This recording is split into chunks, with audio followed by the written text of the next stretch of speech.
آپ اور تول میں کمی کرنے والوں کے لیے خرابی ہے۔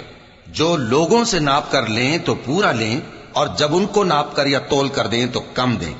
کیا یہ لوگ یہ نہیں خیال کرتے کہ اٹھائے بھی جائیں گے؟ یعنی ایک بڑے سخت دن میں، جس دن تمام لوگ رب العالمین کے سامنے کھڑے ہوں گے۔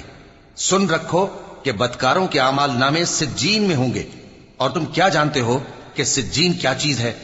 ایک دفتر ہے لکھا ہوا، اس دن جھٹلانے والوں کے لیے خرابی ہے، یعنی جو انصاف کے دن کو جھٹلاتی ہیں، اور اس کو جھٹلاتا وہی ہے جو حد سے نکل جانے والا گناہگار ہے۔ جب اس کو ہماری آیتیں سنائی جاتی ہیں تو کہتا ہے یہ تو پہلے لوگوں کے افسانے ہیں۔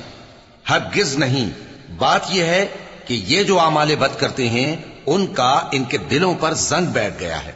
بے شک یہ لوگ اس روز اپنے پروردگار کے دیدار سے اوٹ میں ہوں گے، پھر یہ لوگ یقیناً دوزخ میں جا داخل ہوں گے۔